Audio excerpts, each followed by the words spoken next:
Good, the microphone still works. A wild Logan 589XP appeared. MultimediaJay casts, use Interstellar song to bring him out of lurk mode. It's super effective! Doo-doo-doo-doo! Who am I kidding? I never got into Pokemon. What is up, everybody? This is Jay, aka MultimediaJay, and yeah, those NCS songs are annoying because you have to put something into the description when you use them, and I like to not stay on the same stuff over and over again when it comes to music, and the YouTube audio library has fellow YouTubers in the talent roster these days. So I figured, switch things up from time to time, but just for the heck of it tonight, since we are heading towards the end of the year and the end of a bunch of stuff, bring that back just for the fun of it. So anyways, welcome to the Late Night Nerd Lounge, 2:18 here at the Geek House. I actually got here earlier because we got out everything earlier at work and stuff. Things are snoozy, very snoozy between Christmas and New Year's. So all the Christmas stuff is done, and, we're heading into the dull part of winter and stuff along those lines. And I'm trying to figure out whether I want to go somewhere else next year, quite frankly. I basically caught the money-making bug. So that's something I got to figure out, is going back to being more of a traditional YouTuber with a mix of stuff instead of putting such an emphasis on streaming, because I'm looking to get more involved in the offline world with all these $20 an hour job openings around here that nobody seems to be able to fill because the local talent pool doesn't seem to want to work. It's just like... And it's crazy. It's absolutely crazy how some of these younger millennials and Zoomers around here are absolutely...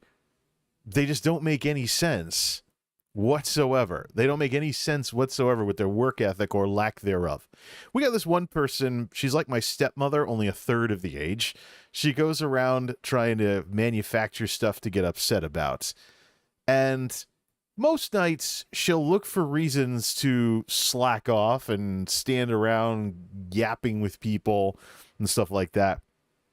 But on nights like tonight, or should I say Wednesday night shift tonight, calendar technically last night at this point, suddenly she wants to get a ton of work done and get everything done by lunchtime. And I'm like, why do you only have a work ethic when it doesn't matter? Why are you in such a rush to get everything done, but then you're getting in everybody's way and doing all kinds of stuff when we actually have a lot of stuff going on?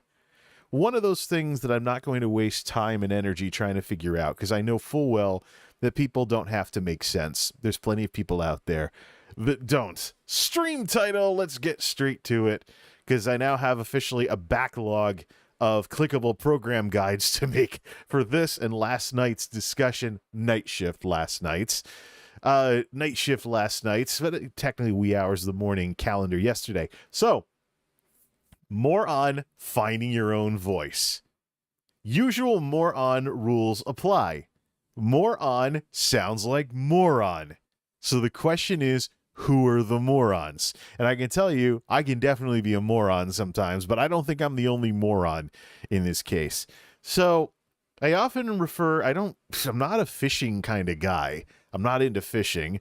The last time I fished was when I was 12, right before I was old enough to have to start getting a license every year. And I was out fishing with my dad, and he was off fishing in one place. I was fishing on a bridge, and I dumped half his tackle into the river. So I went running downstream. I went to the river. I ran off the bridge, down the riverbank, running downstream onto a rock that was jutting out into the river, because I was going to try and reach down and pick up the floating tackle as it went by to try and save some of that. I lost my balance and fell into the river. Was in over my head, came out drenched, and didn't manage to save anything. I lost half of his tackle from his tackle box. And that was the last time I ever went fishing. Not because my dad was mad. He wasn't. He was like, "Oh, you idiot." But he was basically not because my dad was mad, but because I just felt like fishing just totally wasn't my thing. And yet, in spite of all that, here I am all these years later using fishing references. We're talking about the one that got away. So previously, just making sure I'm up to date on the chats as they both update at different times. So previously, you got OBS chat, and then you have chat inside there as well, with Logan really liking that song every time I bring it back. So here's the thing. We talked a lot yesterday about night shift yesterday about not moron. There I go being a moron again. Finding your own voice. Just keep reading the title until we get this right. Finding your own voice and carving your own path as a content creator. And we talked about a lot of different things, and I probably had too much to talk about. So there were things that got away, including stuff that I put down on Twitter so I would have it in writing and not forget it, but I somehow did. So we'll get to that, and this will be a lot more to the point of a discussion than last night was. I really think that these chat streams are going to turn into like a radio show of some sort. They're really turning into like a talk radio type show. I really think I should just bring back MultimediaJay radio style, make some kind of theme in 2023 and call these things what they are. Because look, you're talking about me chatting about stuff for an hour or two. It's a freaking radio show at this point. I might as well be warming up to go on some talk station somewhere, maybe work on a little bit of EQ so I sound more like a radio guy, or use one of these handy dandy presets like Google,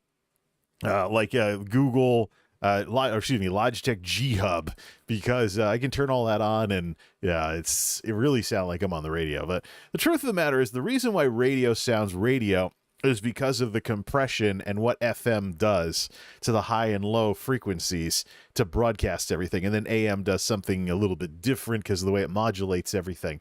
But it's the limitations of the broadcast format that make radio sound like radio. A good podcast will probably not be overly compressed, but it will sound good no matter what speaker you're listening to, whether you have a real big sound system or just a little smartphone speaker. There's Dan with some emojis showing up tonight. Let's fire back with more of those cute little blue face guys, whatever the heck they are.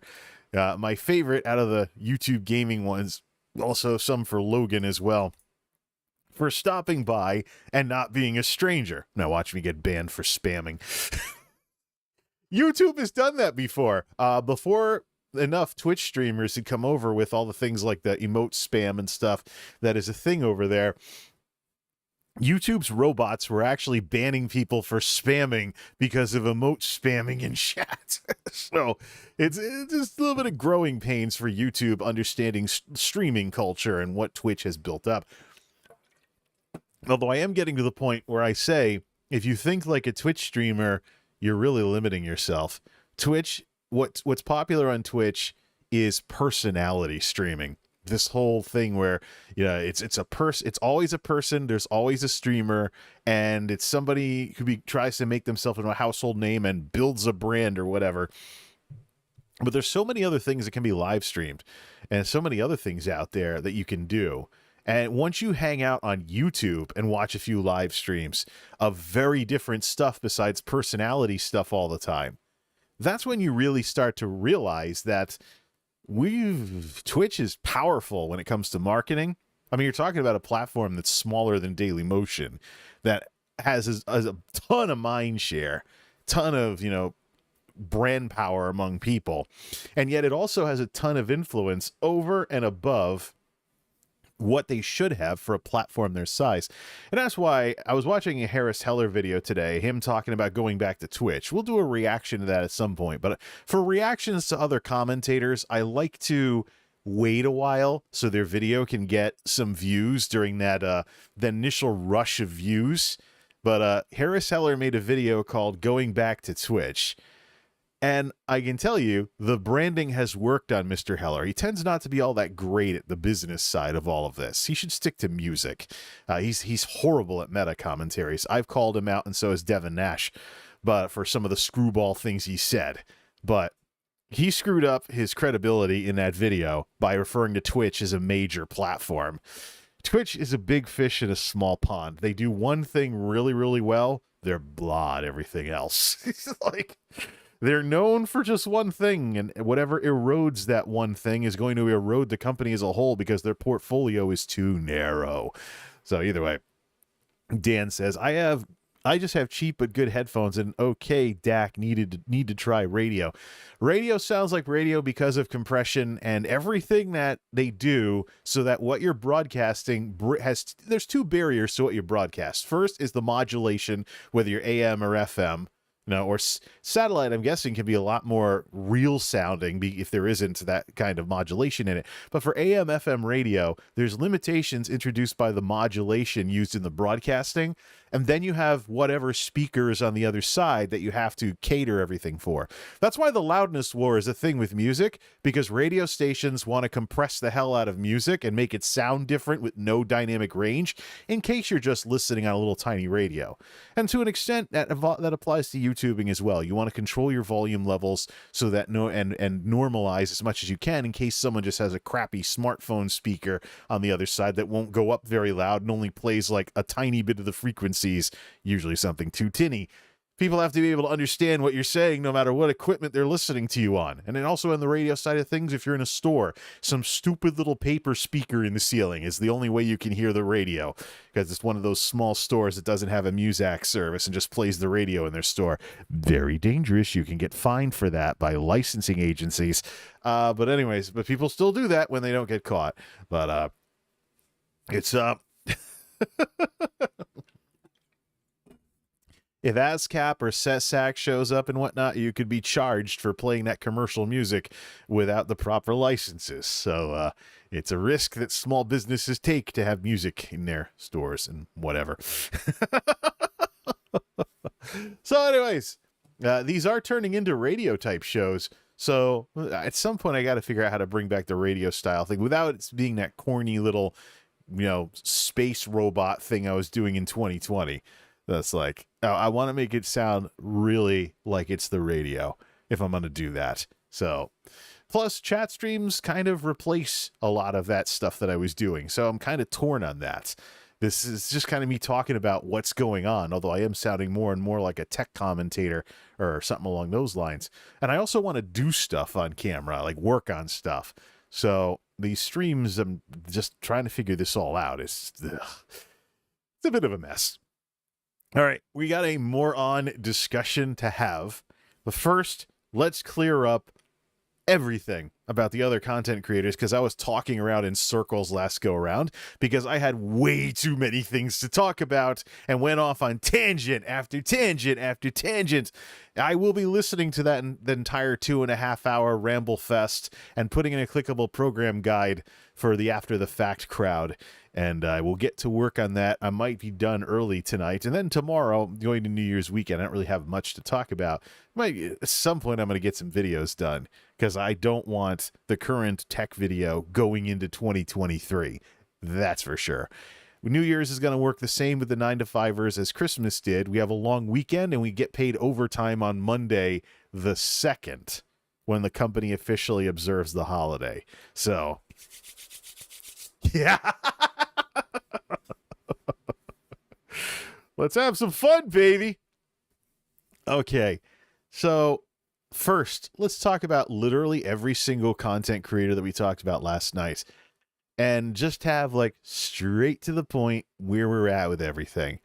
Because, people don't want to be arrowing around a 2.5 hour discussion to find this. So first off, the ESO nighttime content creators. I tried watching Vendalia's stream, just couldn't get into it tonight. And the thing is, this shared, I'm over here talking about finding your own voice. You know what? Browser mode. Let's just go straight to the tweet. Let's go straight to the tweet that I wrote down so I wouldn't forget this, and then I forgot to put it up last night.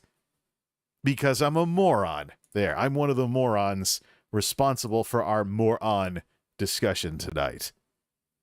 A little early for New Year's resolutions, but for 2023, I want to focus more on streamers who carve their own path instead of in any way using others to get where they are. The ones who put in the work appreciate their success the most, the others grow to hate it. The biggest problems I've had with content creators this year are from people who in some way rode someone else's coattails or get other people involved in their own success so they're less responsible for their own success. And because of that, because they're not carving their own path and doing their own work, they appreciate their success less. And in some cases, they hate their success. And this turmoil, this inner torment, eventually turns into something they project onto others and or lash out at others about. Including banning people, including banning fans, and including banning people who would actually cheer them on otherwise.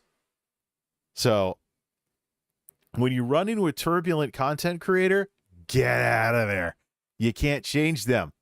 They have to choose to change themselves. Otherwise, nothing is ever going to happen with them. So, anyways, the ones who put in the work appreciate their success the most. So, the nighttime ESO streamers, who are this big clique, and they're always talking about each other, and they're incorporating sound alerts of each other's streams and stuff. I don't know. I don't want to be a hypocrite. There's other people I could be watching. I'm actually curious where Ray is. She said she'd be streaming Thursday her time, which means, I don't know, maybe she'll be, I hope she's going back to the stream time she used to do. Let me just go to Twitch, and it's muted, okay? Let me see here. Maybe I should join her Discord so I can get her stream schedule. But then again, I'm not all that fond of Discords right now.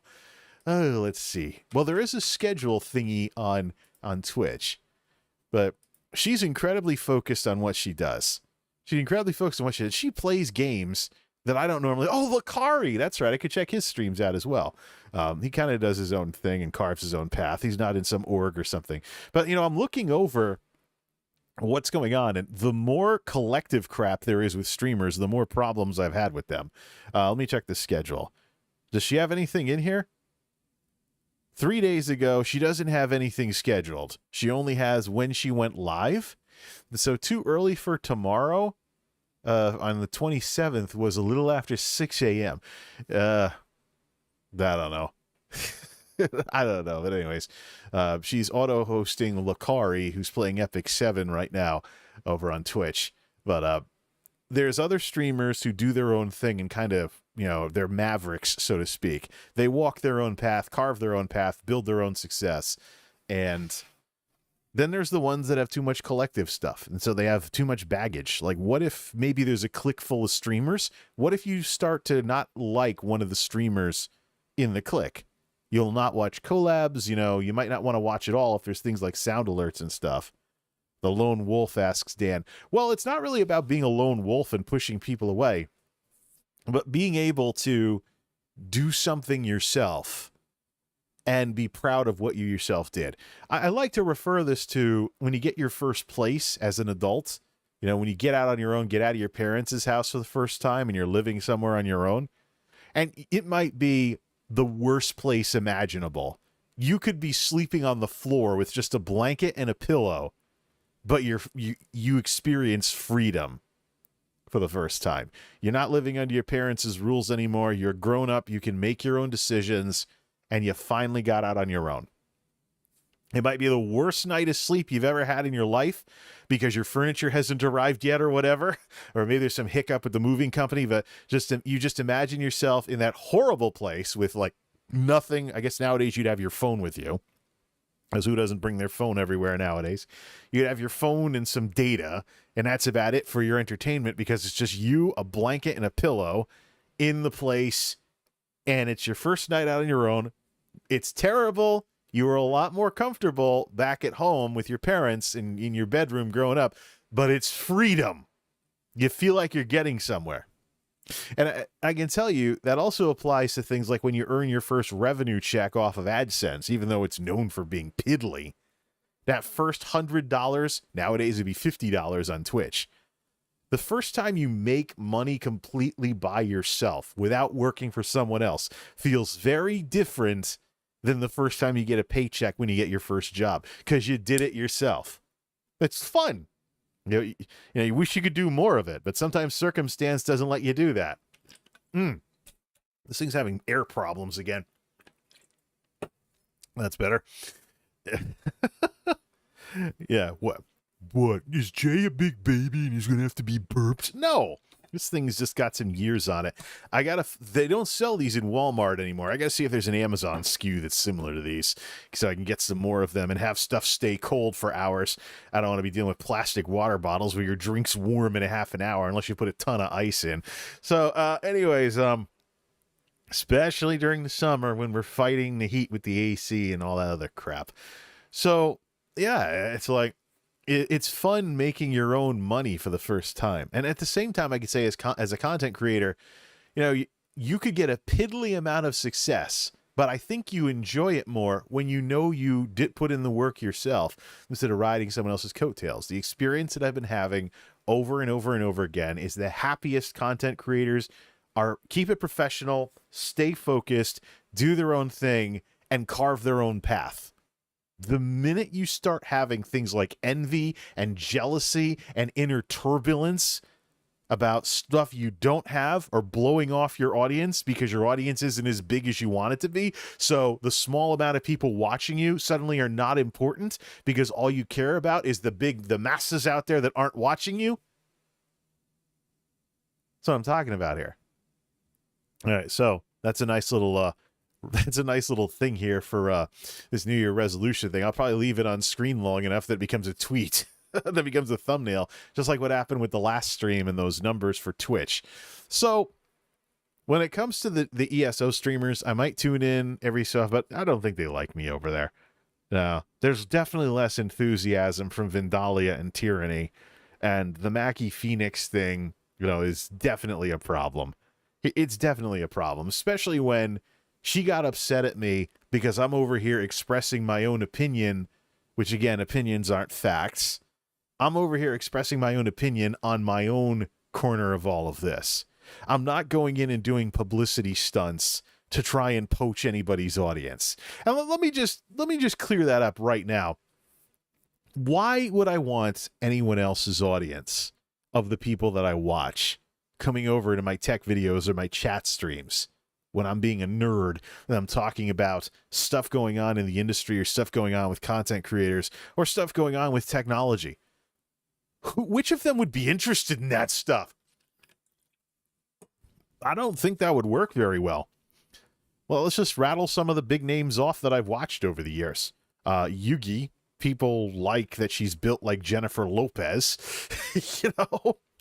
There's a bunch of guys doing the e-girl thing. They think she's hot and whatnot, even though she probably has a boyfriend, like a lot of them do, little secret boyfriends, so they're not really single, even though they look that way on camera.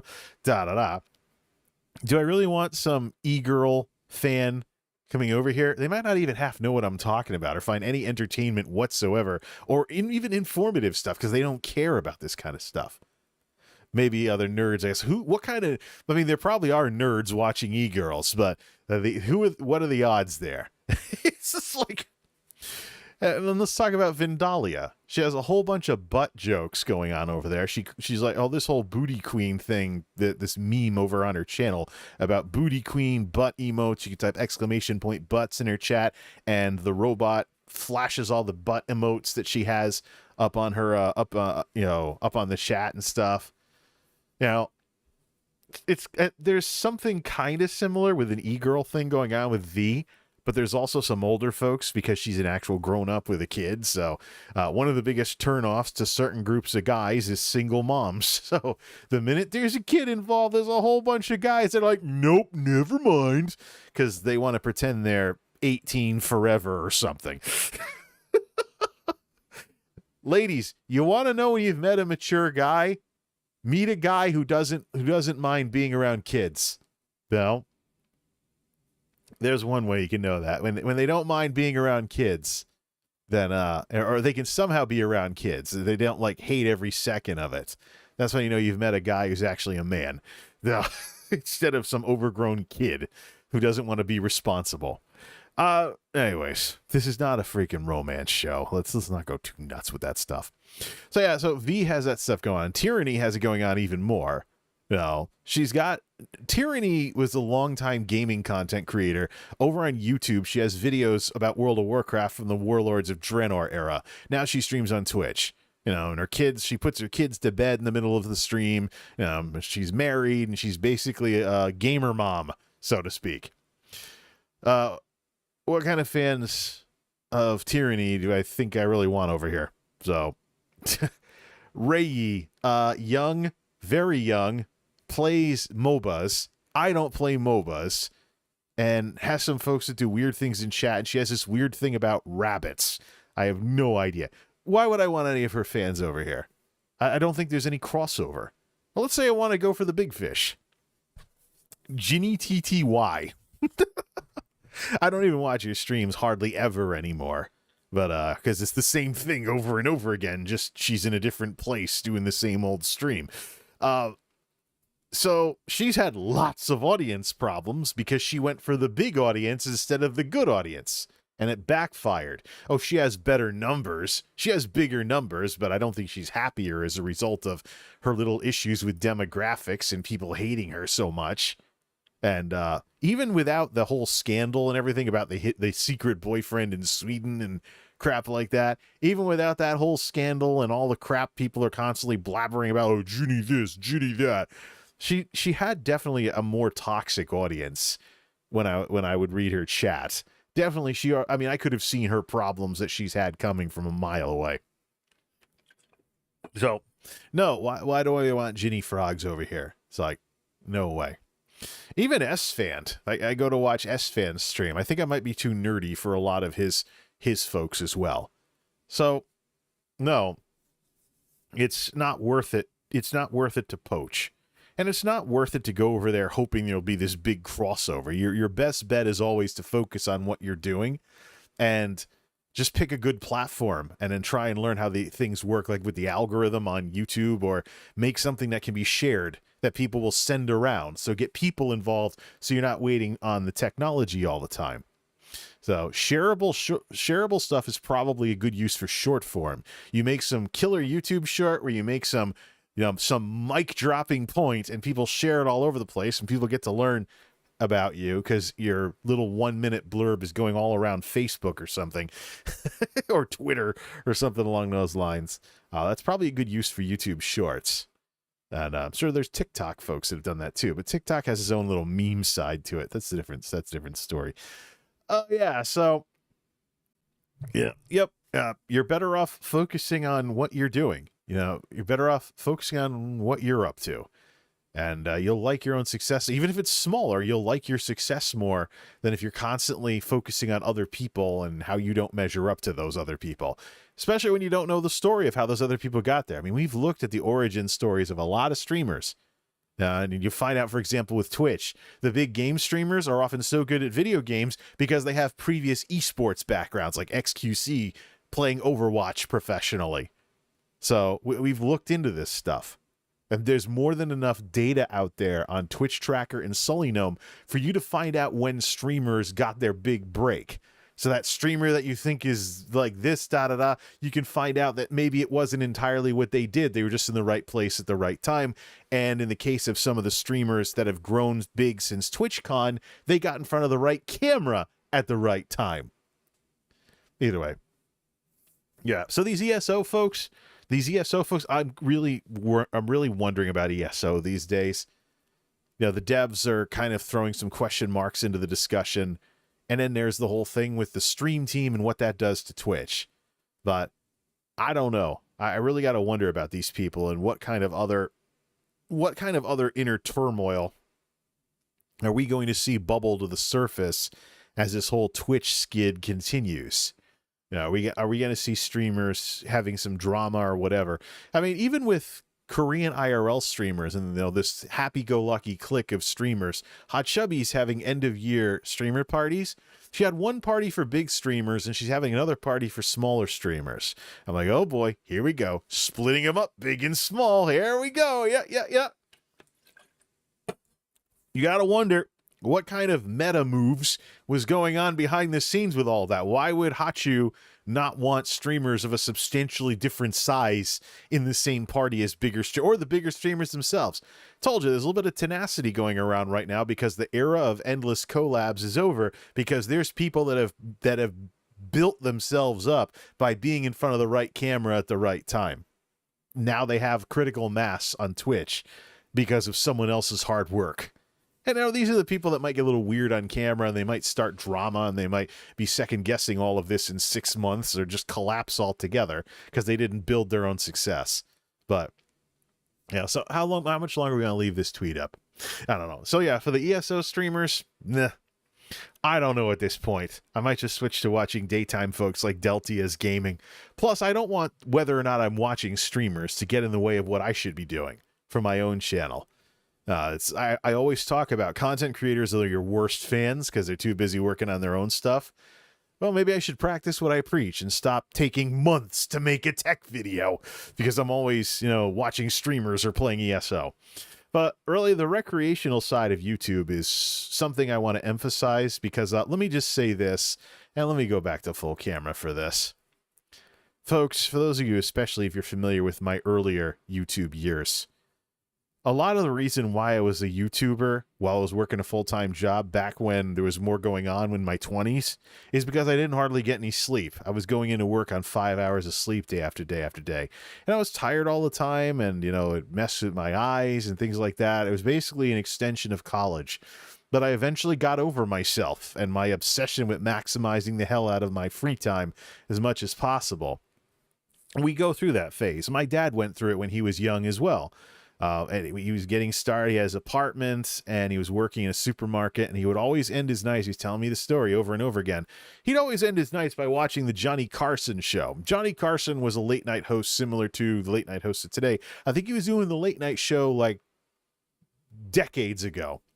Forgot when he was the guy before Jay Leno. Jay Leno took over from Johnny Carson, and even Jay Leno retired to do Jay Leno's Garage and other at-home projects earlier. So, that's how far back we're going. But my dad would always be upset whenever the Johnny Carson show is over because, I just want to keep watching Johnny because the minute I go to sleep, that mess is going to begin again. I have to get up, go to work, blah, blah, blah. So I feel horrible every time Johnny ends. Yeah, every time Johnny ends this show. Because then I know I got to go to sleep and I got to get it out. And it's all going to start over again. So... and maybe it's a thing that runs in the family that you're radically obsessed with stretching out your free time as long as possible at the expense of your health because you're not getting enough sleep. I can tell you it's night and day difference since I started actually getting sleep at night again. It's just like Dan says I can relate. Yeah, well, we all go through that phase and eventually you just get over it. At some point you get over yourself and you're like, look, I don't need to destroy myself physically in the name of like an extra hour or so of free time every night. So, with some of what I was doing in my earlier years on YouTube, I was not getting enough sleep because of the videos I was working on or staying up all night editing or whatever. I'd go into work routinely on like 5 hours sleep. I got a wake-up call one day, though, when I went on 5 hours sleep, and I felt it because I was up until 2 in the morning watching The Good, the Bad, and the Ugly.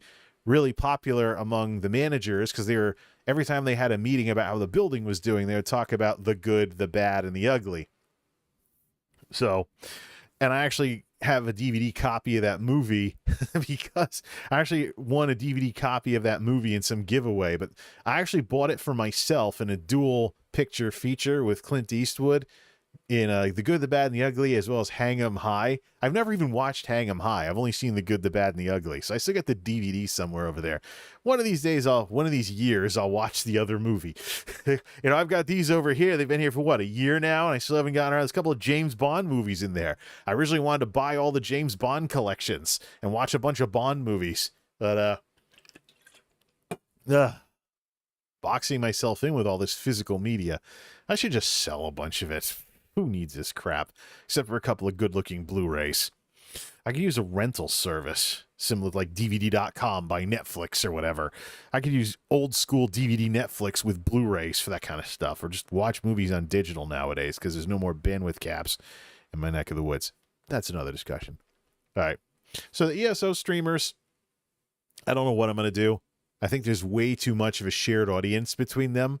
There's too much of a shared audience between them, and I think somebody in that group is going to have a mental health crisis as the decline on Twitch continues.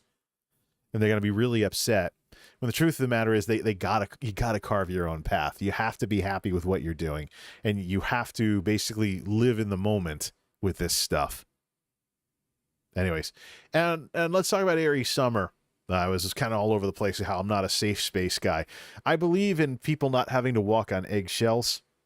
So I don't want my best people to be worried about getting banned. I don't want to punish my best people because of my worst people, because that's how you end up with no people. So there's that whole thing that I say. So, I mean, Ari sent me a friend request on Discord when I left her Discord, but she's withdrawn it. Either that or I can only see it on mobile, and I haven't logged in on mobile. I did see a push notification for it, though, so... But she can be as nice to me as she wants. She just needs to be open to people with different attitudes and opinions. I don't believe in, repressive tolerance or tyrannical positivity. I believe in people being able to speak their mind if they're open enough to hear the other side of a story. A lot of hatred and bigotry and a lot of the isms out there that cause problems in our society don't have a lot of brains behind them. It's emotion. It's feelings over facts. And I believe in facts over feelings. There's plenty of people out there who say they believe in facts over feelings, but it's projection. They don't really believe in that because their feelings take over the minute you challenge them with facts. It's one of the big arguments we're going to have with the war against disinformation on the internet in the coming years. Dan says, I agree you should speak your mind. That's the thing. I mean, there's not a lot of brains behind being a racist these days. You're talking about a pseudoscience from the 1800s. And most other isms, most other bad isms out there have some kind of stupidity behind them. You just got to point out the stupidity. And if they want to be stupid, they can be stupid on their own time. I don't want to deal with other people's stupidity. I deal with enough of it as it is. So there's that whole side to it. And lastly, Roberto Blake. Roberto Blake, we've really been having a tirade about the stuff he's been saying on Twitter. I decided to do what some people would tell me to do. And I watched one of his videos. Roberto Blake has either gone completely nuts sometime in the last month, or he has the exact same problem as the angry small streamers. He's one way on camera and another way on Twitter. Wow, look at this. We found this crap again. He seemed pretty reasonable and mellow in his video about growing a channel to 100,000 subscribers. The month-old video that I'm critiquing in terms of he's going on and on about Twitter and trashing small content creators in his tweets, but then I watch his videos and it's like it's a completely different person. Like, what happened to the arrogant jackass who's just made a bad impression on me with his tweets? Like, we got he's one way on camera, another way on Twitter, just like the angry small streamers, and he has 500,000 subs on YouTube. Are you kidding me? So we're going to bust open Excel here, and we're going to I talk about Late Night Nerd Lounge, let's actually get some jazz going. Let's actually do some Excel stuff here and fire it up. Is it already on screen? No, I didn't switch over to it yet. Let's go to Excel mode. Let's play around with some stuff here. I wish I could get a dark mode for this though. So actually, isn't there? I think there is isn't there dark mode for this? Well, we'll just do this. There's got to be a dark mode for Excel. But let's just black everything out. Or let's just do this. Uh-oh. Did this just take down this? Oh, no. Oops. No, I just changed the font in every single cell in the spreadsheet. Let's close it and reopen it. So long. Let's just try this again. I was trying to create some kind of dark mode thing in Excel. Isn't there like a dark mode of some sort that I could turn on? It's pulling it from the system. Let me see here. I wish there was like dark mode for there's dark mode for the UI, but there is no dark mode. All right. There is no... All right, let's do layout. Size, let's do background on this. Oh, we can put pictures in the background. All right, I don't want to do pictures. I just want to color. You just see if... Ah, no! Wow, am I having problems using Excel? What's wrong with me in my old age? A little bit of blue will do the trick. There we go. Let's do blue and white for all the colors. We'll do like it's an LCD-ish type thing here. And can we turn on shadow in here? No, we can't. All right. So let's just have a little fun here in this attempt at dark mode Excel. All right. Let's see here. YouTuber. Subs. Views. Let's do this. Oops. Wow. This mouse is... Unfortunately, IntelliMouse Explorers have a bit of a... Even this new IntelliMouse Explorer has some problems. Why won't that center? Oh, because it's taking up the whole cell. There we go. YouTuber, subs, views, and video. All right. Well, let me just put it up top. Sub view ratio for a 1 month old video. I just want to do some. I just want to take a look at the what I used to call the growing gap between subs and views. Ratio. Sure, some Twitter nerds will be like, "Oh yeah." All right, let me go look up some numbers from Mr. How's the music? I have it at 10%, a little higher than what I'd normally put in there. All right, let's see. What's the border gonna be? Thick bottom border. Oh, it's black. Crap. We want that to be a white color border. Let's see. Line color. Yeah. There we go. What? No! Escape. I don't want that. This one. Border. Line color. White out the border. I just want to white out... Oh. No! I just want to use the pencil to... This is so stupid. Why can't I just have a color... I should have set up a dark mode color theme for this. Okay. YouTuber, subs, views, and ratio. Roberto Blake. So let's take his 1 month... Merge those so we don't have that happening. All right, let's go with Roberto Blake here. And let's do this and center it all. All right, Roberto Blake, give me a Firefox window and we'll pull the numbers straight off of that. YouTube.com. Let's just do a rough estimate of his numbers here. I want to look at the ratio of subs to views, and his latest video was a month ago. So he has about 572,000 subs. 572,000 subscribers. So yet another big YouTuber. 500,000 subs. The latest video got 10,000 views in a month. His latest video got 10,000 views in a month. Give me a percentage, or should I say sub-view percentage, not ratio. So this number used to be like 5 to 10%. It was 10% back in the day. Let's take a look. Used to be like 5 to 10%. Now it's down probably closer to 5%. Equals 10,000 views divided by 572,000 subs. All of that times 100. Take that and multiply it by 100. For a percentage. Or you know what? Format it as a percentage. Why do math when Excel will let you do that?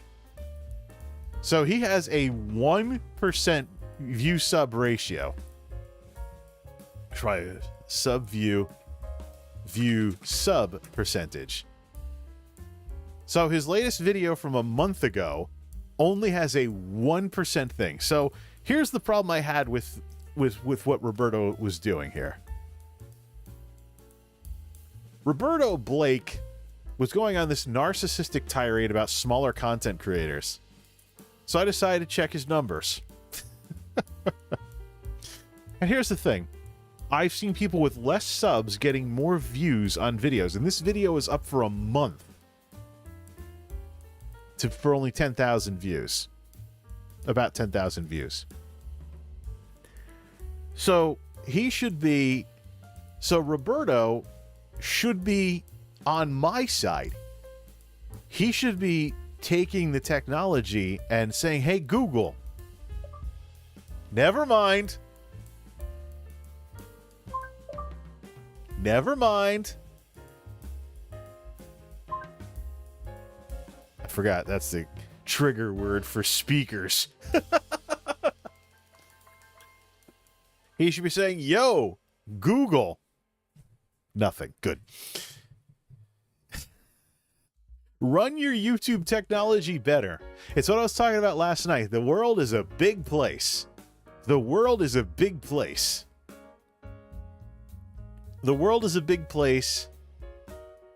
YouTube is a big search engine. no matter how obscure what you're making videos about is, you should be able to find some kind of audience. And you'll know this, you'll see this for yourself when you have a video that seems to find an endless audience and you don't have any idea why. Like what I have in my washer and dryer video. I'm like, my channel is about multimedia and technology, and the systems endlessly pass around video about appliances. It's just like, why? Why should it be that way? Now, let me actually compare this ratio here with my sad excuse for a YouTube channel. I'm doing things, the way I do things, let's be blunt, is straight out of the 2000s. You know, I run the channel like YouTube never got out of 2009. Variety channel, the broadcast yourself era, that is absolutely my stock in trade with this crap. Very old-fashioned, because that's how I have fun with this. If I look back, the closest video I have to that is Geek House Reshuffle September with 154 views from about 2 months ago. So we'll go with that. Subs, let's do 3850, because that's what I've been at for a while. 150 views with that kind of a percentage for an old tech video in a old format is what? 3.90%! 150 views out of 3,850 subs. And my channel is very old, so that sub count is like an all-time score. People could have subbed years ago, and they might not watch anymore. They might even be dead for all I know. Now, my channel's been around for people who have subbed to my channel and then passed away, and YouTube hasn't cleared their account for being inactive yet. You never know.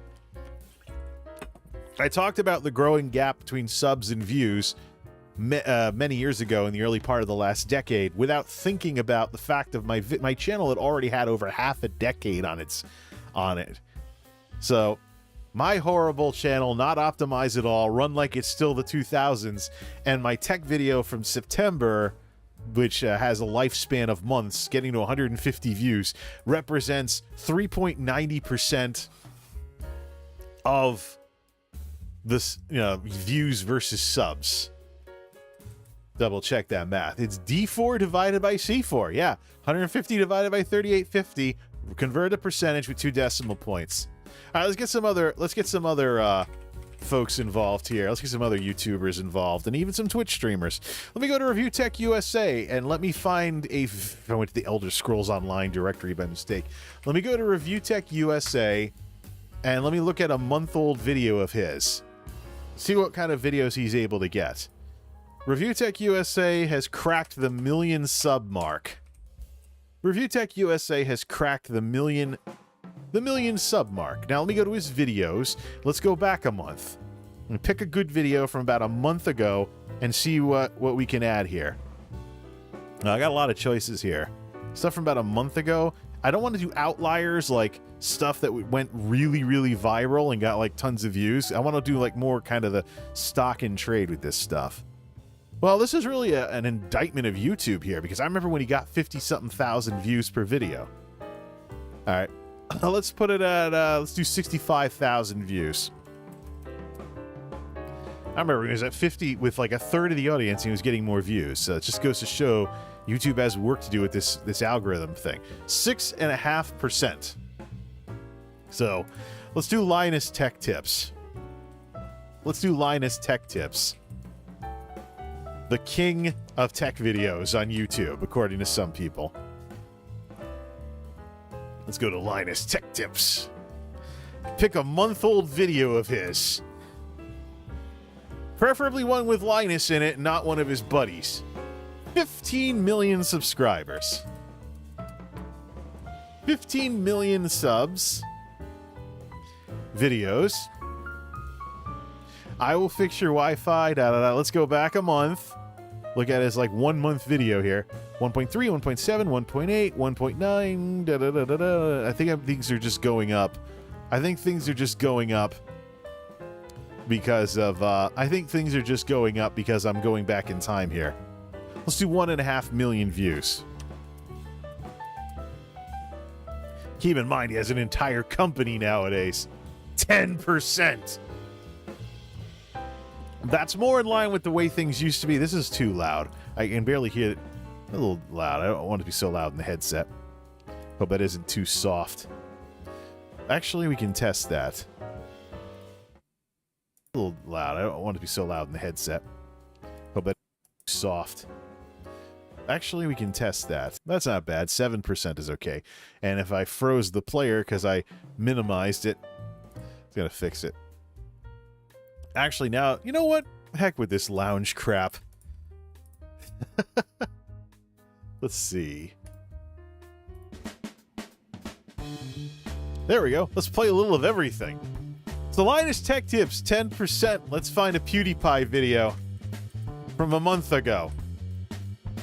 PewDiePie. Actually, you know what? When does he ever go by PewDiePie? I don't want people to misread that. Let's go to PewDiePie's channel. Where's Mr. PewDiePie? What's he up to nowadays? 111 million subscribers. This could be interesting. 111. Doot, doot, doot, doot, doot, doot. And let's go back a month. Videos. Oh, that didn't take very long. He doesn't make a lot of videos anymore. Maybe that's why he's got problems with this stuff. All right, 3.2 million views, 3.5, 1.8, 3.6, 5.1, 1.1, 2.6, so 3.5 million views. Ratio. Format Painter, 3%. So, as a percentage of the sub view ratio, I'm actually doing better than PewDiePie. AVGN, aka Cinemassacre. Let's go look at the an AVGN episode from at least a month ago. See here, 3.7 million subs. 3.7 million subs. Let's go back a month or so. An AVGN episode that's at least a month old, so not the Garfield one that I just saw the other day. Movie censored for TV. Doom. Okay, yeah, Doom. The Doom episode of AVGN. 1.5 million. That's what? 40%! Gee, I wonder why AVGN hasn't retired. 3.7 million subs for 1.5 million views. Is there another one? No, there isn't another 1 month old AVGN video. 1.5 million views for 3.7 million subs. Oh, AVGN is... No wonder... Oh, the nerd has lost his touch. He's too old. He's too boring. He doesn't make the videos that he used to. 40% view sub ratio on the AVGN Doom episode. Bada freaking bing. Let's get some Twitch streamers in on the action. Ginny TTY. One of her... No, not Ginny. Hot Chubby. Hot Chubby. She's got a more developed YouTube presence and doesn't make so many generic stream highlight videos. 211,000 subs. Plus, I'm more enthusiastic about what she does on YouTube and on Twitch, because she puts in a lot of work to do a lot of different things. Let's go back a month. Roughly 1 month old video. 6,500 views, 6,100, 9,000 views, 7,900 views, 8,600 views, 7,600 views, and then it goes there. Let's do 7,500 views. And what does she have for a percentage? 3%. So I'm actually doing better at my 150 views than she is with her 7,500. All right, now let's do Ginny. Let's look at one of her videos for all the perverts in her little audience. Ginny TTY stream highlights videos. Let's see. 336,000 subs. I remember when she only had 50,000 subs on YouTube. 330,000 subs. Go back a month on her stream highlights videos. Trying stinky tofu was a mistake. Oh boy. I rode in a race car and was not prepared. Korean Luigi tries to save Princess Peach. That goes too far back. That's too close. 13 grand, 16 grand, 16 grand, 29 grand, 47 grand when she got banned from Twitch. We'll drop that because that's an outlier. 21,000 views for Asian Laura Croft, whatever that was. Going back to her high school 12 years later, 46 grand. That's an outlier. We'll drop it. Let's put her in at about 20,000 views. About 5% on that. What other YouTubers should we look at here? I'm also want to do crossover from Twitch streamers. Hot Chubby has... how about Harris Heller? No, Senpai Gaming for Harris Heller. His big org channel. Senpai Game... No. Skip Senpai. Asmongold. Actually, yeah, no. He doesn't do his regular channel anymore. Asmongold TV. His commentary channel, which is yoinked from his stream. Asmongold TV. 1,670,000 subscribers. Let's go back a month and pretty much find out what his videos have gotten for views that are a month old. This is going to take a while because he has commentaries nearly every single day. Because he's just yoinking them from his stream. and he has a team working for him now, too. So 186, 504, we'll drop that as an outlier. 142, 258, 232, 240, 463, 466, 303, 185, to 225,000 views. To drop the outliers for hot topics. For super hot topics there. 13.47%. But he is extremely consistent because it's a commentary channel of stuff from his stream. And for people that can't get around to watching his stream, it might be a way for you to hear Asmongold's take on things. So he actually has a pretty decent editing team putting it all together with that kind of stuff. We'll see. Who else? Mr. Beast. Let's look at him. Let's look at Mr. Beast. Or how about we just spell it out? You can't talk about YouTube nowadays without talking about Mr. Beast. I don't watch Mr. Beast, so I'm going to do some digging. All right. 124 million subscribers. Go back a month. What was he getting for videos? He's often like, oh, this guy is the... Oh, he doesn't post a lot. So he's like Greenham. There's only one video from 78 million views. There's only one video from exactly 1 month ago. Does he dethrone the AVGN? 62%. Yes, he does. Okay. Not bad considering the generation gap between these YouTubers here. So, Mr. Beast, etc. Let me go to some other... All right, let's freeze the panes here. Do a pain freeze on this. Freeze panes. Freeze panes. Let's go on down here. All right, so we've gone over some numbers here. Let's think of some other YouTubers to look at these algorithm thingies for. Who's some other people, particularly commentators or known personalities on YouTube? iJustine. Bring in somebody from a bygone era. On YouTube. All right. Give me an iJustine month-old video. What are those? Let's see here. We could have some fun, too. With some of the... she has about 7.09... 7.09 million subscribers. 7,090,000. Yeah, that's correct. A 1 month-old video from her nowadays. iJustine, 5 days, 9 days, 2 weeks. There they are, month-old videos here.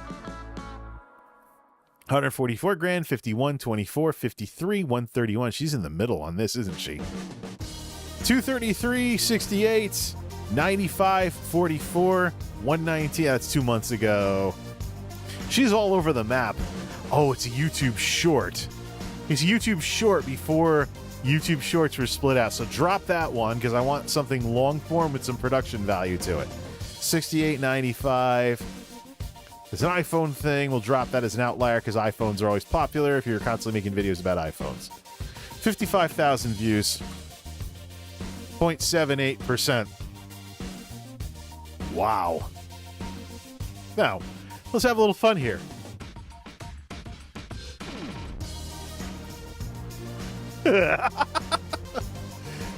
What does Logan have for videos? Okay. Let's find something a month old. Is there anything? Do we have anything we can work with? What? 1,900 subs. Analyst Andy. 2 weeks ago, 1 month ago, my thoughts on Black Panther from the Wakanda Forever Nincast. 54 views.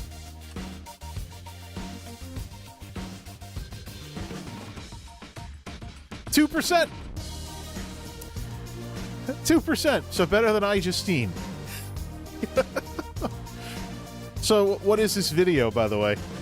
There hasn't been much. There hasn't been much. It has to be a 1 month old video. We're comparing 1 month old videos here.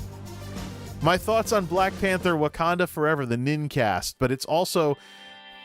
Stop the music for a second. This is actually a 1 hour long video. So obviously it's a podcasty type thing. It could be the case that you have low views but high watch time. Out of those 54 people that watched... So it's kind of the outlier here. We're comparing regular length YouTube videos, so I don't even think this is worth using. But the next video is 5 months ago. So it's the thing is, if you get into podcasting on YouTube, you end up with lower views but more watch time from those views because people are tuning in and listening for a chunk of time. The analytics can tell you the story here. But yeah, the last real video would be the Smash video from nearly a year ago, lol. Thoughts on Morbius. My thoughts on the Smash roster, that'll be 56 views. But since we're comparing this to Roberto Blake and that video he did a month ago, it's got to be around the 1 month mark. So close enough. We'll just say there's some issues. There's a little bit of issues because of the format of what we looked at here. All right.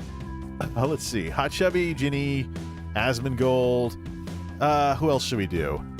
Tech Syndicate, what they do nowadays, which I don't even know what Logan does with that channel anymore. He comments on like electronics and stuff. What's he up to these days? You can also look at Level 1 Techs too. Actually, no, forget Tech Syndicate. Let's kind of break the rules a little.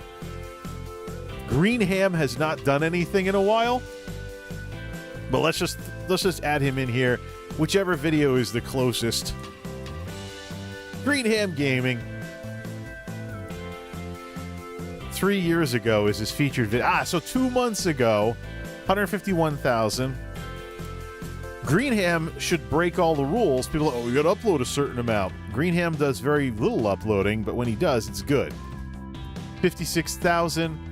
Convert to a percentage, 37% ratio. But that's 2 month old video, so we'll be with it. But Greenham is a great example of a channel that does a lot of things right, but doesn't upload very often. So there are channels out there that don't do a lot of uploading, but when they do, it's awesome. And why don't we stop the music for a second? I mentioned earlier that being a Twitch streamer kind of restricted you a little, but being a YouTuber can do the same thing as well. You know, there's this meta videos thing that's going around on YouTube where you have to have thumbnails and metadata and SEO and all this other crap, and eventually your videos start looking like each other. But like we mentioned last night, people's tastes change. So what could be people's tastes change. So what could happen here is what's popular today might not be popular 5 years from now. YouTube videos might be completely different. But you got to remember, outside of YouTube, there's video entertainment in lots of different forms. Movies, TV, shows, podcasts, things like that. The YouTube meta video that's designed to play the algorithm and sell stuff doesn't have to be the only format of what you do on YouTube. We continue. Let's see here. Who else should we were looking at Tech Syndicate earlier. Let's check out Tech Syndicate. 630,000 subscribers.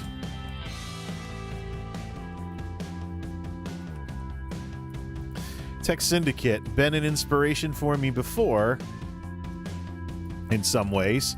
Might be an inspiration again, depending on what kind of commentary videos he's making. 630,000 subs.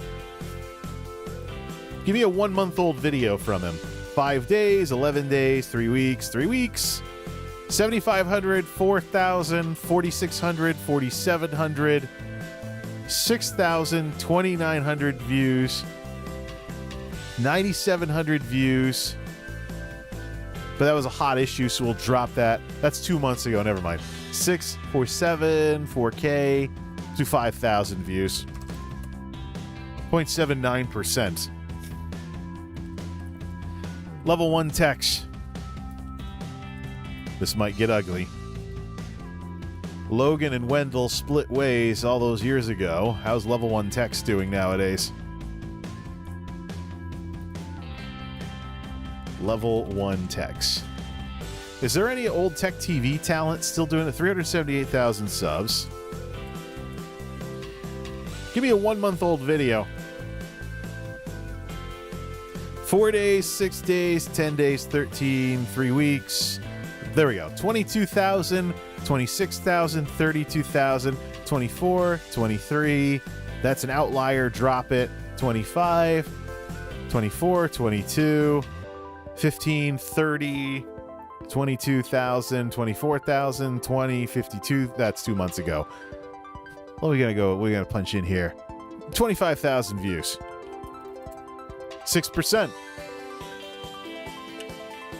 A little expertise goes a long way nowadays, doesn't it? Honestly, what other YouTubers am I normally watching a lot of? You know what? Let's bring in the government. Let's bring in the government just to have a public sector entry here for the White House.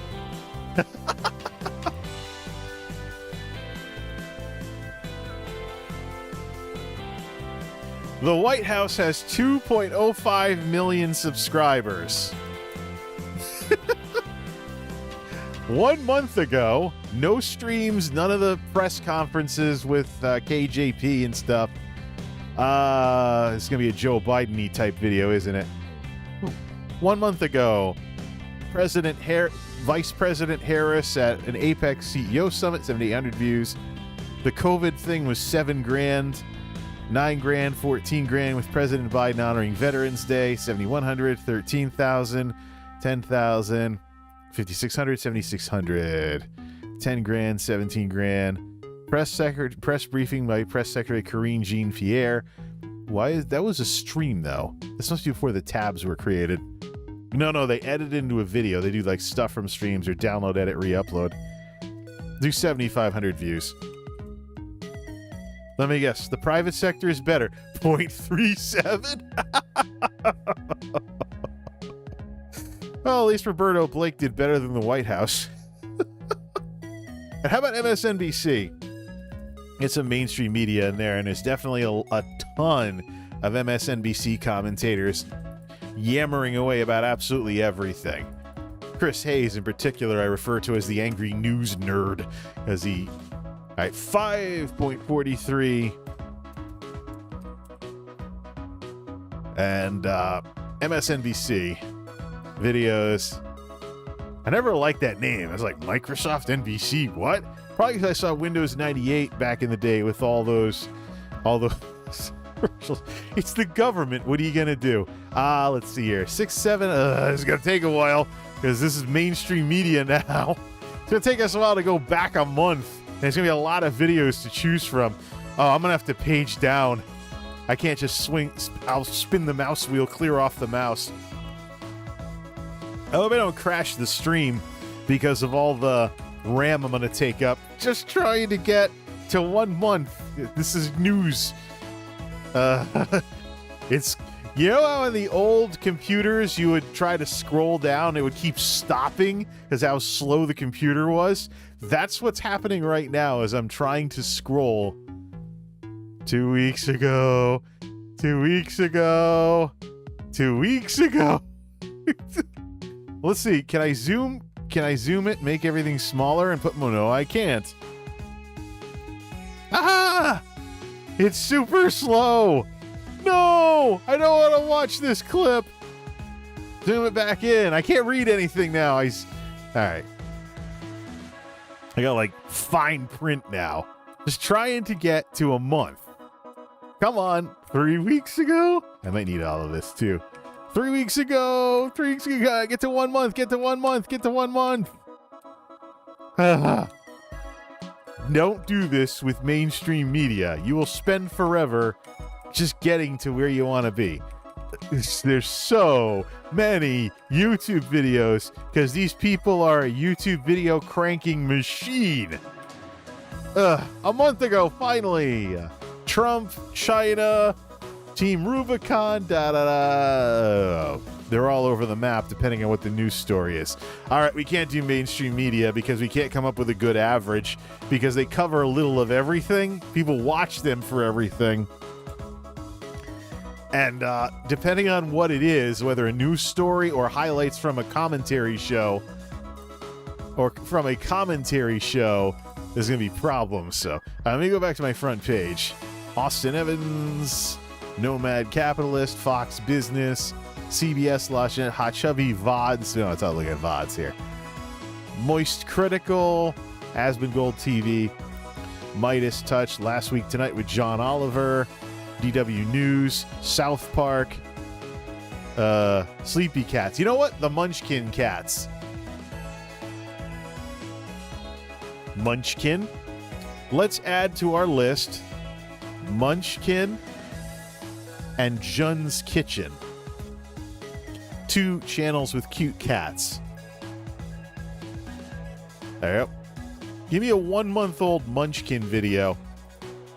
932,000 subscribers. A 1-month-old video. Let's see here. I'm getting popular videos first. Oh, that didn't take long because they don't make a lot of videos. 4 weeks ago, 1 month, 35,256 grand. 166 I can't do this. There's too much of a wild swing in views because some of their stuff goes viral. Okay, we can't do Munchkin here. So just go straight to Jun's Kitchen. All right, let's look at Jun's Kitchen.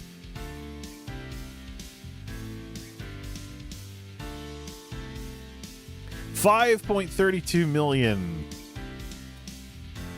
subscribers. A 1-month-old Jun's Kitchen video with the cute cats and cooking and stuff. They don't upload a lot. All right. The last video they uploaded was a month ago for 446,000 views. Kitties! 8.38%. Let's see. What else do we want? Do you want to add any more to this? Do you want to add any more to this? I'm trying to think. What kind of YouTubers do I want to add to this? DW, Lo-Fi Girl, Game Master TV, The Game Chasers, that's right. I only watch their streams all the time. See when their last episode was. The Game Chasers X. Do I really want to know? I only watch their retro streams every other weekend. All right, Valorant. There you go. 142,000 subscribers. 142,000 subs. 9 days, 12 days, 4 weeks. We gotta go 2 months ago. The Game Chasers non-long form content. 24 grand, 14 grand, 67 grand. That's the Toy Chasers. Let's actually go with their Toy Chasers episode and put down 60,000 views. 42%. There you go. It's because they've built a brand with their show, so to speak. It's a show channel more than anything else. So,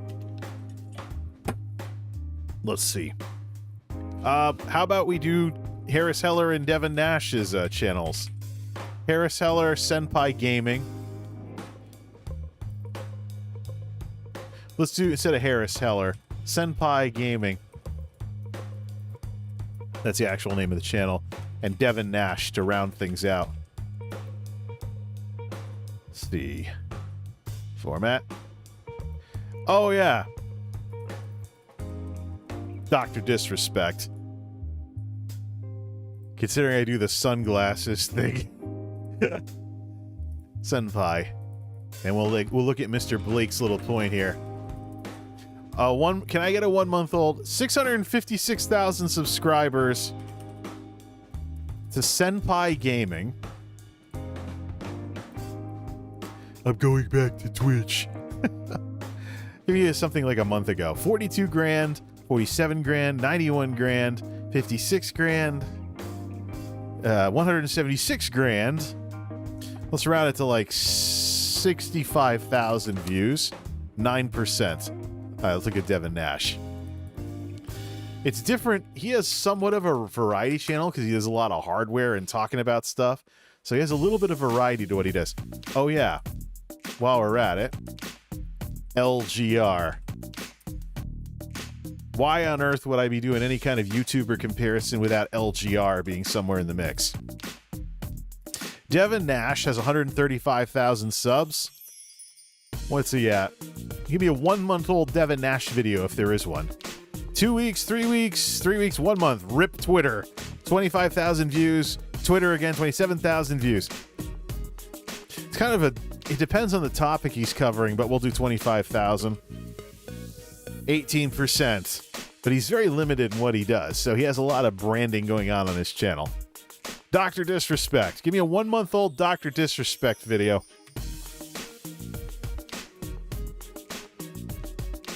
Join the Champions Club today. 4.25.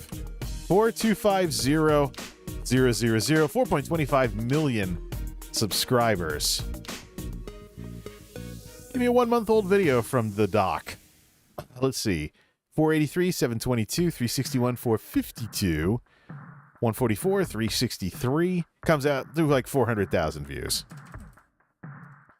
400,000 views for 9% percentage. And lastly, LGR. We can do this all night if we really wanted to. Welcome to an LGR thing. 1.63 million subs.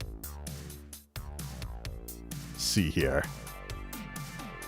Give me a 1 month old LGR video. Not hard to find. 580 grand, 332 grand, 327 grand, 270 grand. Do 375,000 as an average based on those videos. 23%. All right, view sub percentage. Now, there's definitely some branding involved here, but let's go low to high. Sort data.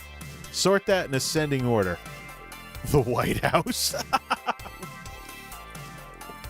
And the winner, of course, is Mr. Beast, right? Yep. It's all branding and stuff. But this really showcases just what you can do with these channels here. All right. That's a lovely track, but I want to pause that for a second, and I want to talk about this. So, Roberto Blake is making the classic meta-commentator mistake of ignoring the technology and making everything your fault as a person. Like a lot of people do, who are marketers or business people. Who are marketers and business people. And they are constantly glossing the technology. How's the system working out for him while he's making fun of and trashing small YouTubers like myself?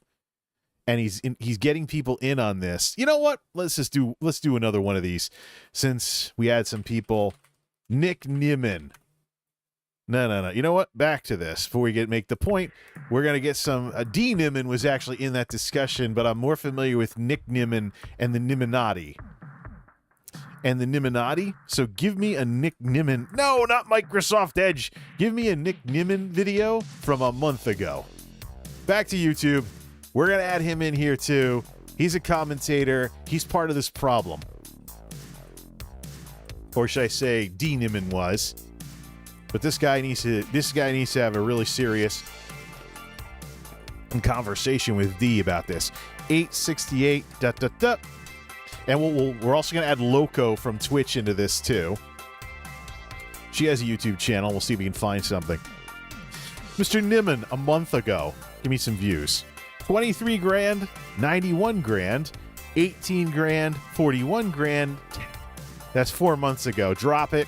18, 91, so drop the outlier. 18, 23, 22. Give him about 25,000 views. Outside of the outlier. 2.88%. I'm not looking for outliers here or things going viral. I'm looking for a rank and file performance from these videos. Now, what does Loco have on her channel? 3.08 subscribers, but she does some meta commentaries. Is Discord the next streaming platform? Oh boy. 38 now. 3080, 3.08 thousand subscribers. A month ago, what did she get for views? 560 views, only one video a month old. 18%. Well, we take a look at, but that's an outlier though. 267, she actually gets less views on average. She doesn't make a lot of videos, and she was talking about Facebook gaming. So that was a popular topic. Let's cut that in half to 250 views-ish. Who else was involved in that conversation that we should throw in here? Anything? I don't know. All right, now let's do the percentage thing. Again, low to high. Data sort. There we go. Yes, the Niminati is close to the bottom of the list. All right, so here's the situation. That whole thing yesterday, the problem with that whole thing yesterday was that that Roberto Blake was trashing people like myself on Twitter, even though he's a completely different person on camera.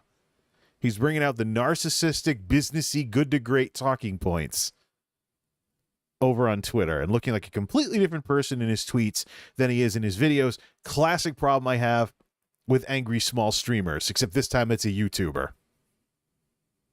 Now, he got all those people yucking it up and guffawing people like me who want to hold Google accountable for the way they deploy their technology, like the algorithm systems. Here's how he did on his video. He's close to the bottom of the list. This is in reverse order by percentage of views versus subs. 572,000 subs with only 10,000-ish views on his video he did a month ago. We've compared month-old videos across all kinds of channels here.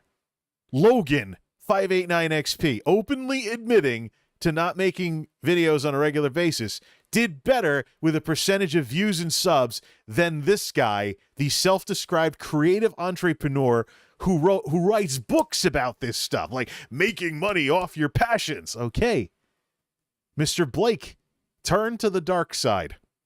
Join us angry nerds who want Google to get this technology right, because you're close to the bottom of this list. The White House did the worst. Justine, YouTube star from about 10 years ago. Now she just does videos, blah, blah. 0.78% out. But she could have a very inactive subscriber base because how old her channel is. Tech Syndicate had, of course, the issues they had years ago. 0.79. Nick Nimmin, 2.88%. PewDiePie, Hot Chubby.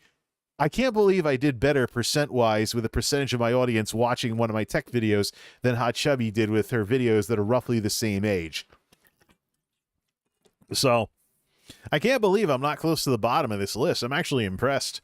Ginny at 5%, Review Tech USA 6.5%, Level 1 Tech 661, Loco 8%, Jones Kitchen, Dr. Disrespect, Senpai Gaming. Then you get into the brandier channels that are less like people and more like orgs, which is all of these. Like none of these channels feel like anything all that personable. Not Linus, not even LGR. LGR is very limited in what he makes into videos. He has a secondary channel for other stuff. Asmongold TV is commentaries. Devin Nash is commentaries. Greenham is cinematic computery videos. AVGN is AVGN. Game Chasers does the Game Chasers, Toy Chasers. It's a produced show. The live streams are kind of an on-the-side thing that Billy does when he plays video games on Saturday nights. And you can't talk about YouTube nowadays without talking about Mr. Beast. who's propped up as this example of YouTube success, but Mr. Beast is a personality. He's an entertainer more than anything else. He's an entertainer more than anything else. So you really can't watch Mr. Beast and feel like you're watching someone akin to the whole YouTube community thing that built all of this, where it was just people, you know? Mr. Beast is a produced show and a online personality more than anything else. You know, I've seen his videos before, just not very many of them. It's just, YouTube was founded on broadcasting yourself, expressing yourself, self-expression. The technological stuff came later. The commercial stuff came later. The core of YouTube is the little guy. Always has been the little guy, because that's what makes YouTube special. If YouTube doesn't have the you part of it, you might as well be watching Paramount Plus or something, or any of the streaming services out there run by the rights holders these days. Just get HBO Plus or Netflix or something along those lines. Still, I can't believe that even Logan did better than Roberto Blake. This guy styles himself as a creative entrepreneur in the creator economy. He should be on our side, demanding accountability for the technical stuff. It's like I say, you know, you put so much effort into people. YouTubers are not lazy. We may have limited skills. We may have personality problems. We may have problems affording equipment. And as even Mr. Blake says, we will have disadvantages versus full-time YouTubers with teams behind them. But you got to focus on what you yourself can do. You got to carve your own path. You got to find your own voice. 344 at the Geek House. Let's stretch out a bit here. Refill drinks, and we can get more into the topic. But this is where I stand on the whole Roberto Blake thing. He should be on our side, not trashing people like us who want the technology to work better. Does he really think that his commentaries and the value he thinks he's providing to people has gone far enough through YouTube's systems, which we know from YouTube's own people talking about this stuff, can be used as a filter, or they can be manipulated, and some stuff can be promoted and some stuff can be demoted. And even if YouTube's employees don't talk about it, Elon Musk has been spilling the beans on this algorithm stuff on the Twitter side of things since he bought the company.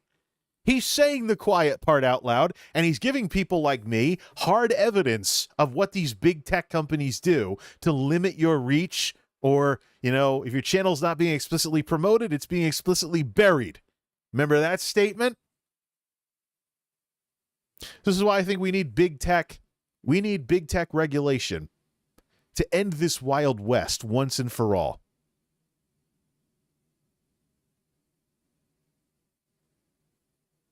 The time it takes to make YouTube videos, I can tell you right now, no matter how crappy someone's videos are, there's lots of YouTubers out there. They may be limited in all kinds of ways, but I assure you, they want to put work into what they do, and they want to put passion into what they do.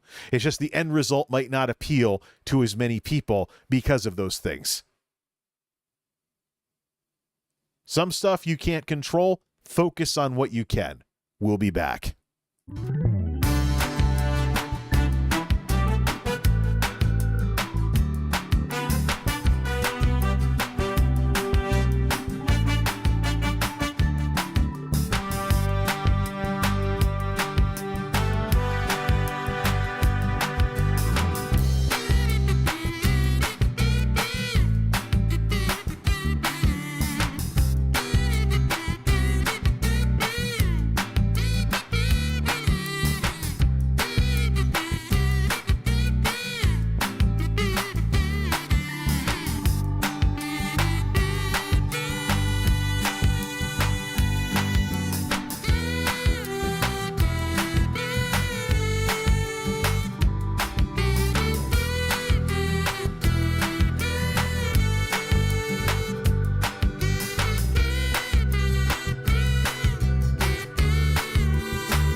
Miss Moreira's Kazoom song.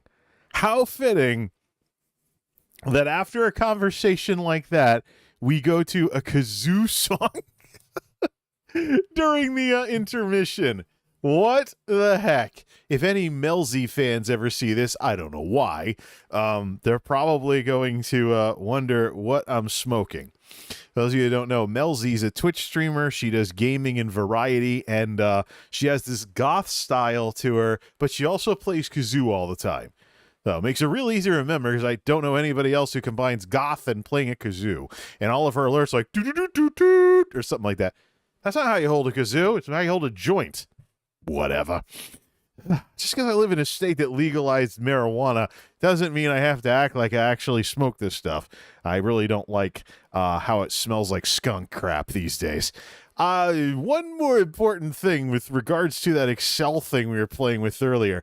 So, the White House was the worst with the percentage of views versus subs for 1-month-old videos. There was a political channel that I think could have done worse than that, and that is CTN, the Connecticut Network, the Connecticut state answer to C-SPAN, one of those government channels you get on cable. You're talking about boring government stuff. CTN is a wonderful state sleep aid here in the Nutmeg State. And I was so tempted to include CTN, but during the break, I took a look at their YouTube channel. They have no videos. It is 100% a live stream channel. They're just streaming what's on CTN. Whoa, lag spike. Haven't had one of those in a while. But no dropped frames as a result. CTN actually has a video on demand service where if you really like that government show for whatever reason, you can actually buy a copy of the video and download it and stuff. So they have their own video on demand service on their website. They just stream on YouTube. But hey, you know, it's a great way to help fall asleep in Connecticut if you don't want to support some chill streamer first. Speaking of chill streamers, let me go over to Twitch. Is Ray live? She said she'd go live on Thursday. Maybe she'll go. Unfortunately, I think she's going to go live after I go to sleep. Keth is live, though. But anyways, so we need to go back to the rudiments of what we're talking about here. Tonight is more on finding your own voice. 352 at the Geek House. More on finding your own voice. Usual moron rules apply. More on sounds like moron. The question you always have to ask yourself is, who are the morons? And I can tell you, I've been a moron about various things several times. This might be one of them, but there's a lot of morons involved when you think about what's wrong with entangling yourself in other people's potential problems, so to speak, to try and amount to something as a content creator. Are we going to need the music, or are we just going to go straight up talk radio? Because they're not doing anything on here, like as far as Excel goes. Browser mode. A little early for New Year's resolution. I think that kazoo song probably might have messed with people's ears a bit. So let's lay off the music for a bit. All right, off of Twitter. A little early for New Year's resolutions, but for 2023, I want to focus more on streamers who carve their own path instead of in any way using others to get where they are. The ones who put in the work appreciate their success the most. The others grow to hate it. Now, I'm going to take this Roberto Blake discussion, and I'm going to take it out of this browser window and hope that it links to the right one so I can leave that on the screen while reading something else. See here. Mr. Blake does not change what's displayed because it's tied to the window here. I actually have to read it at the same size. As what I'm displaying. That might not be the best thing. Oh, well, anyways. Okay, this OBS stuff just takes a little getting used to sometimes. We'll leave that on the screen, though. Plus, we're thumbnail farming. I want this to be the thumbnail without me having to go cycling through the replay afterwards. So, the situation here is quite simple. For 2023, I'm going to be focusing on content creators who are doing their own thing, carving their own path, and being more original. Not just streamers, but everybody. At the beginning of the year, we had the skid begin on Twitch. And then the question is, what do you do about it? There were creators on Twitch were trying to fight the skid by doing endless collabs, and now there's this paranoia because there were some people that took advantage of that, and they developed themselves as some kind of personality off of someone else's hard work. And they actually had the talent to hold on to the audience after getting the, but there's a lot of streamers who don't build their own stuff. Whether you're talking about using other platforms and stuff like that instead of trying to grow on Twitch, or whether you're talking about people who are known because of something else, you know? And it happens in the offline world too. Take Brian May from Queen, for example. Feeling a little woozy. I need to double check this. Take Brian May from Queen, for example. If Brian May hadn't been the guitarist in Queen, would he be known today? 79 beats a minute. I don't know. Deep breath. Not having oxygen issues either. I still know if I might have some leftover issues from COVID, but maybe it's those stupid panic things I've been having where suddenly everything gets cold and I feel like I'm freaking out for no reason, but should be a bit more worked up than I am if that were the case. I could always just eat something too. It's been a couple hours. Make sure we go to bed having had a nice suppery thing, although I'm having cereal before I go to sleep because it's morning, breakfast, that kind of thing. Okay, that's not bad. Okay, passing now. Maybe there's something in this and I don't know about it. There shouldn't be any alcohol, and I don't know. Anyway, this guy's losing it, man. Hey, you try keeping it together when you're over 40. I told you, and I dreaded turning 40 for numerous reasons, and this weird stuff is one of them. Oops, wrong pipe. So, the pattern that I've seen very specifically, and we can minimize Mr. Blake. The pattern I've been seeing very specifically is that the people who put in their own work and build themselves up and, you know, chart their own course, even people like Airy Summer who pick certain games and find ways to grow when everyone else is trying to be tenacious and not skid. But there's another side to that, too. It could be the case that her numbers are smaller as a variety streamer than they would have been if she did this a year ago. We just can't see it because she diversified the games she played right as everything shrunk, so there's no data to compare everything to, despite all the visibility of data for Twitch streamers on Twitch Tracker and Solinome. But hey, it's progress. Technically, it's progress. And she went from like 100 concurrents to like 500-600 concurrents without needing to float by on drop streams. And then there's the ESO issue, where ESO is kind of depending a little too much on stream team stuff and drops and other gimmicks right now, instead of a good game and a good streaming community covering it, like what World of Warcraft and Final Fantasy have. Other big MMOs that have streaming communities behind them, basically serving as free advertising for the game. And even as information, too, for strategy and how to play and how to get better at it and stuff like that, depending on who you ask. So the pattern I've seen with the turbulent content creators over and over and over again versus the ones who are more confident in what it is that they do is that they entangle themselves too much in what somebody else is doing.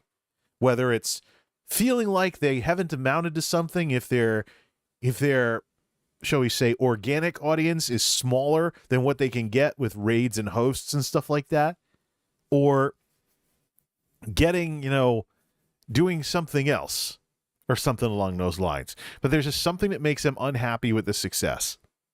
We talked about that situation with histrionic behavior in the ESO streams.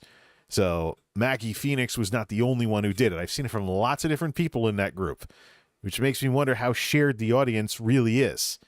And is this crap all going to devolve down to people fighting for raids with whoever has the biggest chunk of that shared audience at any given time? What about streamers who feel like they can't stream at certain times because they're nervous because they know there's a shared audience and they won't get viewers until somebody else ends? I can tell you ESO is not the only game that's had this problem. I've also seen this with S-Fan deciding when to stream World of Warcraft when Asmongold was still live, because he knew he'd lose people until Asmon ended stream. Korean IRLs, same deal. Streamers that don't want to stream when Ginny's streaming because they have a lot of Ginny fans in their audience who won't come over until Ginny's done for the day. So what do? So you see the problems there? It's just other people make things complicated. Just like with Discord. Discord takes what should be a simple relationship between a content creator and a viewer and complicates it with extra third parties like moderators, other people in the Discord, and other stuff that just kind of complicates what should be a nice, simple relationship. Somebody like parasocial, though it may be, somebody out there working a job, trying to pay bills, busting their ass, dealing with life's problems. They could have medical issues. They could have family issues. They could have kids that are a pain in the ass. They could have all kinds of issues. They want to be able to sit down, relax, and enjoy what it is that you're up to. Simple. But how many people out there complicate these things way too much? Through their interaction with their audience, through the introduction of sponsors and sneaking ads into what it is that they're doing. They take something simple that people enjoy and complicate it. And then there's those that don't. And what I've been seeing over and over and over again is these people, even if they're part-time content creators, who carve their own path, chart their own course, as Dan mentioned earlier, being a lone wolf, or should I say a maverick about things. These people are the happiest with their success. These people are the most focused. They're the most professional. Because they don't have to have this needless nonsense introduced by other people to feel like they've accomplished something.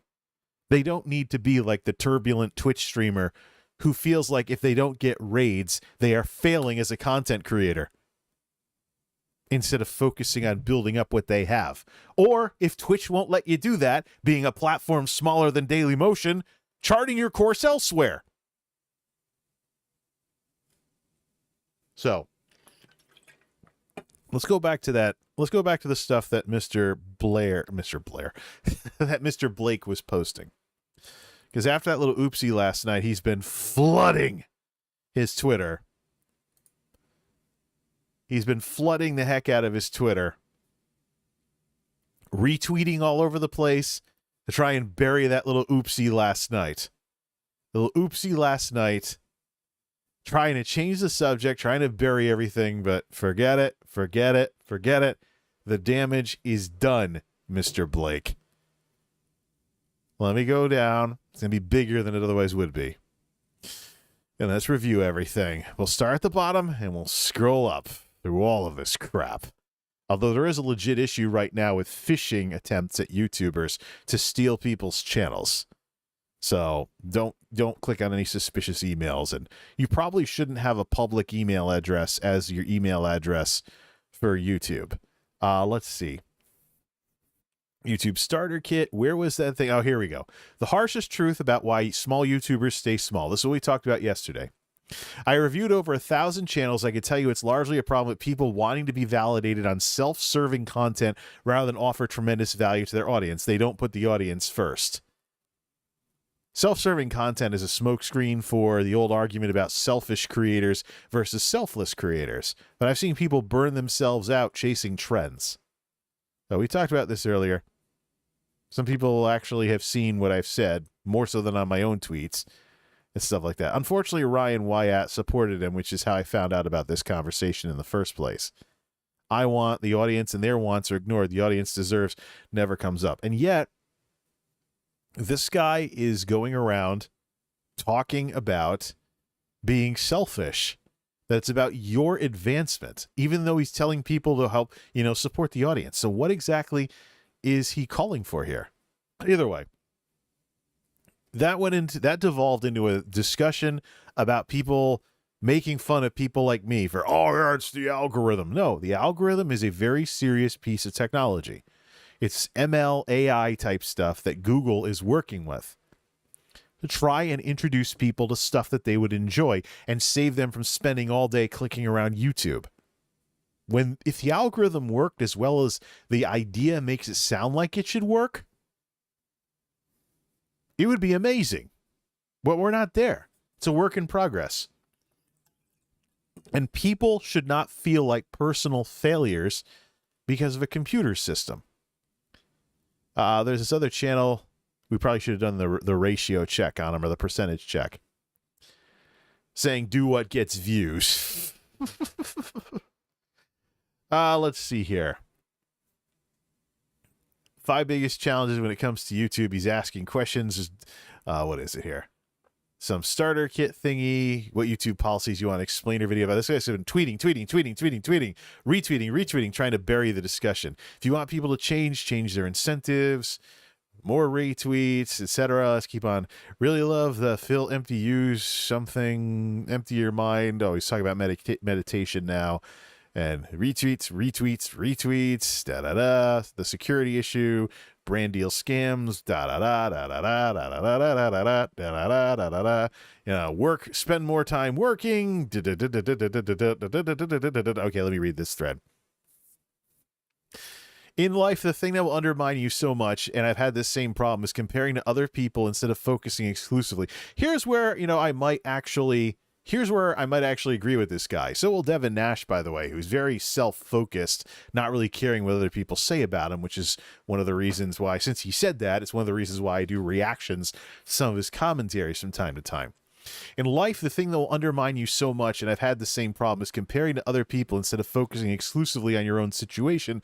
The frustration with what someone else has will drain all your productive energy into an emotional dumpster. See, I mean, this is something I could agree with him on. It's like, and you do this with your audience, too. You focus on the audience you don't have, and the audience you do have suddenly stops mattering. And some people are smart enough to figure that out, and they unsub and they leave. That person's situation could collapse tomorrow. All the rich people could disappear. And if you would just feel better knowing they aren't out there living better than you, that's a problem with you and your mental health, not them. Change your own life. Here we go. Yeah. Couldn't even say something that I halfway agree with without immediately pointing the cannon back at them. I think we should all know what jealousy is. Jealousy and envy is one of the things that drives people to better themselves. You just have to not sit there whining about it all the time. You got to see the person out there who's doing well and be like, you know, if I could do the right things, I could be that person. Then go for it. Just don't be too disappointed if something screws you over that you can't control. People don't admit this, but they will work harder to make someone else less successful than themselves more successful if given an extra hour every day for free. And we know this because of social media. Everyone's screen time could have been monetized or used for growth. Business talk. Are you maximizing blah, blah, blah, blah? Let's see here. What's this? Oh, and he's reacting to other people criticizing him. Not everyone can be a YouTube star, Roberto. Facts. I've only made about 10% of the money I've made my entire life from AdSense, and I'm about as entertaining as a root canal at the dentist. I'm not a YouTube star. Really? With all those subs? You know, there is such thing as chill content creators, Mr. Blake. What I am is someone who uses YouTube as a tool, not a goal. YouTube is the second largest search engine in the world. It's a traffic source. Traffic, trust, transactions. It's a very simple and straightforward equation. It works for almost any business, and you need skills to develop your career or business. No, not everyone can be a YouTube star. Not everyone will be bothered to give up hobbies and vices to learn video editing, marketing, copywriting, design, video production, branding, public speaking, all for an opportunity that doesn't pay right off the bat beyond exposure. YouTubers who go full-time aren't the beneficiaries of luck, and I'm fully aware every big YouTuber you look up to says it in an interview. That's why you like them, the humble thing. If they took you as an apprentice, you'd see how little luck has to do with it. Oh boy, here we go. Veritasium would disagree with that, with his success video about how not everything that brings success to people is stuff you control. And that's a real punchline. If you saw how the trick gets done, it stops being magic. And a lot of people quit because they realize they fell in love with the idea of magic and actually hate the work it takes to pull it off. You have to love the process more so than the results. That's a smokescreen. If I'm spending all kinds of time trying to be as good as I can and things are getting nowhere because the computer system isn't working, Mr. Blake, I don't want that. This is getting into that force culture thing that Devin Nash talks about. The people who can do this, abs, maintain it. What? That's probably short for absolutely. Want different things than the people who admire, envy them most of the time. Or is this about talking about people who get abs? The gap is a combination of the proper mindset paired with the proper skills and properly judging situations. Preparation, opportunity, confidence. Okay. This guy's been super defensive about this, and he's been retweeting to bury that thing. The hobby mentality is why creators are underpriced. Money is a boundary unexpressed. Talking about CPMs, talking about accounting stuff. Retweets, retweets, retweets, retweets. Oh, wait, YouTube's great. It's not perfect, but it's the best game in town for creators. Until Facebook gets their act together, Mr. Blake. But you see what the pattern is here? You'll see it with Roberto Blake. You'll see it with all kinds of people doing stream advice videos. You'll see it. What is this here? It's not hopeless. You can figure your life out because people often project what they can't do onto everyone else. Let's see here. Now, I believe in looking for opportunities. I also believe in being realistic, though. I also believe in being realistic and working with what you have. But seriously, this guy has done everything he can to bury that little thing. But no. Would these commentators have a channel if more people found out and stopped watching because of this? Because of this crap. This arrogant trashing of the little guy dumping on people. Excuse me. This arrogant trashing of the little guy dumping on people. Would these people have channels?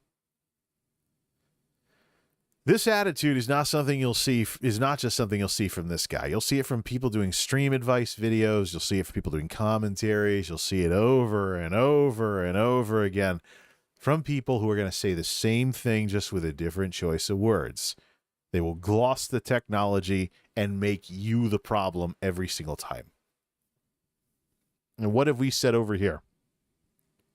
It's a combination of people and technology.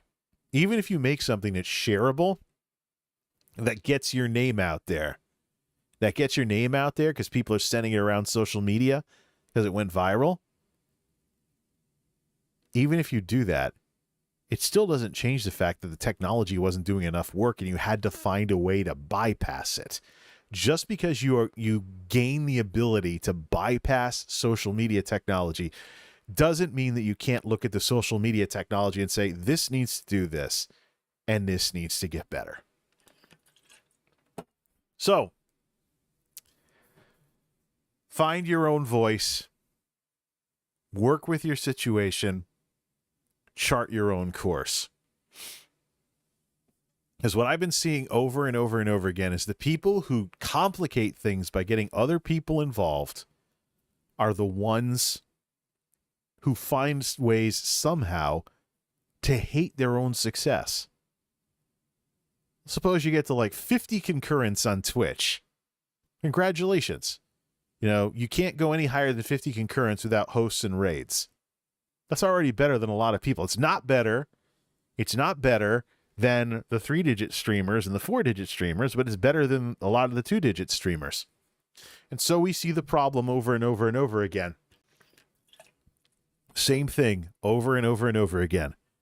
People aren't happy about what they have. They're always upset about what they don't. And if you want to always be upset about stuff, jealousy and envy as something other than a form of inspiration is exactly the way to do that. So, for 2023, I want to focus on people who are more original, doing their own thing, and don't have what they do so easily second guessable by entanglements with other people. Riding coattails, being in a clique, having a shared audience, any of that stuff. Because I've seen too much of it going in the other direction this year. And I've seen the nasty results of it long enough. Same thing with myself as well.